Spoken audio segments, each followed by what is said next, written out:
and welcome back to my film and TV channel. I hope you're all staying safe and well. We're going over to the world of Netflix today and a sequel. Yes, we're looking at a sequel, and it's an action adventure mystery film. And yes, if you've seen the original, you probably look forward to this one. Enola Holmes 2. Please, if you are new to the channel, push that subscribe button, push the bell notifications. It'd be great to have you on board. Do film reviews, TV drama reviews, information blogs, lots of stuff on film and TV. So it'd be great to have you. And please, guys, if you can just spare us a moment just to push that little button, that like button, that thumbs up button, that'd be great. It'd make an old film and TV watcher very happy. Certainly cheer me up a little bit after watching this. I do. I am in the minority on this one. Most people certainly have different views to what I have, but let's have a chat about it anyway. Let's see what other people thinking as well, not just me. It doesn't matter, does it? I'm just one person. A 12 certificate here in the UK, 129 minutes. It did feel like it. He could have made four 30-minute episodes out of this. It might have been a little better for me anyway. I did struggle with with this. You know me, I like to binge watch miniseries, and I can usually watch a 2-hour film without too much problem. But this did sort of seem long for me. A sequel to the 2020 film, of course, Enola Holmes, which rated 6.6 or rates 6.6 on IMDB at this point in time and 7.1 out of 10 on Rotten Tomatoes. So the first one went down quite well. This one slightly better, I think. This is based on the young adult fiction series of the same name by Nancy Springer. I read quite a few, I listen to quite a few audiobooks, mostly while I'm working and walking, doing walks and various things. And I like it, I like quite a lot of the good young adult fiction. I find it very entertaining. So no reason why I wouldn't particularly like this, although I've not listened to any of Nancy Springer's books, but I might do. I might go back and listen just to see if it's a little bit different to the actual what we're getting on TV. Directed by Harry Bradbeer from a screenplay written by Bradbeer and Jack Thorne. And unlike its predecessor, yes, this film does not adapt one of Springer's novels. Rotten Tomatoes audience, they like it. 84% positivity, 4.2 out of 5. That's good. Internet Movie Database, 6.9 out of 10. This is Joe Public. 88% positivity. So I'm in a sort of minority of about 15 to 20% here based on this. The film stars Millie Bobby Brown reprising her role as Enola and Henry Cavill as Sherlock Holmes. Louise Partridge, Susie Wacoma, Adil Akhtar and Helena Bonham Carter also reprise their roles from the first film. David Thewlis is a new addition and Sharon Duncan Brewster, a new addition to the cast members. And this was released on November the 4th, just a day before Bonfire Night onto Netflix. What's it about? Well, this is Netflix's blurb. Fresh off the triumph of solving her first case, Enola follows in the footsteps of her famous brother Sherlock and opens her own agency, only to find that life as a female detective for hire isn't as easy as it seems. I would imagine it would be in those times. Resigned to accepting the cold realities of adulthood, she is about to close shop when a penniless matchstick girl offers Enola her first official job. Yeah, look, the reality of the old matchstick girl and the strikes is brought into this as well. So you do get a bit of attempted realism into the story. So this Enola to find her first official job to find a missing sister. The matchstick girl offers Enola her first official job to find her missing sister. But this case proves to be a far more puzzling than expected, as Enola is thrown into a dangerous new world, from London's sinister factories and colourful music halls to the highest echelons of society, and of course 221B Baker Street itself.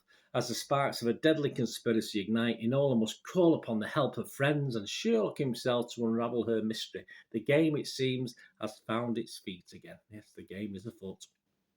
What about the critics? Well, the public like it, and the critics like it as well. Yes, I'm suffering here, guys. Rotten Tomatoes, 92% positivity, an average rating of 6.9 out of 10. Slightly down on the first one, but it's probably going to hover around that for the rest of its life. 60 fresh and just 5 rotten. The website's consensus reads, building on its predecessor with boisterously entertaining flair. I must have missed that. Enola Holmes 2 solves the mystery of how to make a satisfying sequel and makes it look positively elementary. See what they're doing there? Metacritic, the other site we'll look at, assigned the film a score of 62 out of 100 based on 18 critics and scored it anywhere between 50 and 100. So let's shame and acclaim, or shame and blame, these critics. Ed Potton from the Times here in the UK said the feminist undercurrent of the first film is still there, and this is a franchise with plenty of zing left in it. Yeah, I won't mind a bit of fizz and bang to go with that zing, though, in fairness. Robbie Collin, at least he's in my camp. He's from the Daily Telegraph here in the UK. He said, has the silty pall of content. Scenes often look dreary and move more drearily still. You'd swear in the fight scenes the actors are just taking it in turns to be hit. Yeah, I just overall, I mean, I did find very little jeopardy in fight scenes or the story itself or any real edginess. That's what disappointing for me. But as back to the positives, Benjamin Lee of The Guardian said, an equally boisterous romp that's equally as hard to remember once it's over. He's been positive here. Listen on. But one should keep its many fans engaged enough to warrant further sequels. Yet, boisterous romp are two words I wouldn't associate with this film, in fairness. And I certainly won't remember much about it now it's finished, so I do agree on that bit. The playlist, Rodrigo Perez, it was a bit like me. Again, not totally convinced. He gave it 50 out of 100. He said, despite the A-list team, which there is, all returning for the sequel, the Frizen is gone. And Enola Holmes 2 feels much more elementary, primary, and uninspired. Yeah, I absolutely agree. Frissen, that's thrills to me and you. I would have to agree with that, Rodrigo. Screen Rant's Molly Freeman, she liked it a little bit more. She gave it 70 out of 100. She said, those who enjoyed Cavill's Sherlock in Enola Holmes 1 will be especially happy to see him more involved in the story of the sequel. But this remains Brown's franchise. She's become a powerhouse and continues to capitalise on her skill and charm to keep this film series engaging. And viewers were won over by the better constructed mystery and delightful dynamic between the two Holmes siblings.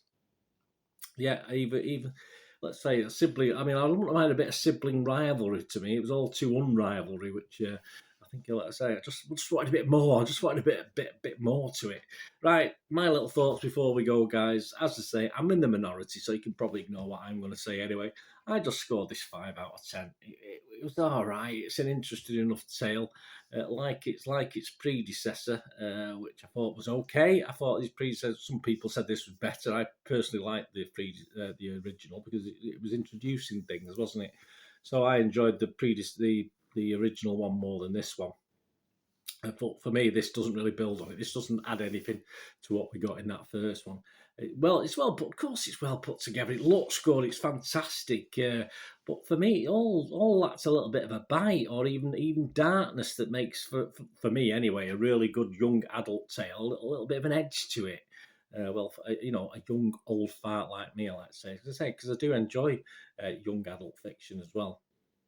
The characters just mostly unmemorable, especially even the bad guys are unmemorable. I say Enola Holmes is fair enough. Her brother's okay, but we know even a brother Sherlock. I want a little bit of the real darkness that obviously we know he did have. It's more of a series feel as well. I mean, 2 hours was far too long. If this had been split, as I said, into 4 episodes of half an hour, it might have been okay. I still probably got a little bit bored even so. And dare I say it, I got a little bored and I thought it was all a little bit safe and far too sanitised for my liking. And the attempted comedy to camera most of the time by Enola, where she turns to the camera and says something, was okay. Maybe smile once or twice, but just largely it was just okay, nothing special. And for me, generally, it's just a waste of a lot of talents, a lot of good sets, a lot of good scenery, a lot of good setups. It just wasted everything with a pretty bland story. As I said, there was a true story in the midst of it as well, but it all got lost in the boredom for me of over 2 hours. So, but there you go. I'm in the minority. I didn't like it. It's not really for me. It might be for you. Let me know what you think anyway, guys. Hope you enjoy it if you do enjoy it. And yeah, I'm not on the edge of my seat waiting for Enola Holmes 3, that's for sure. But we'll see. Thanks for watching, guys. Please, until we meet again, I want to ask one thing, don't I? Please stay safe, everyone. Bye for now.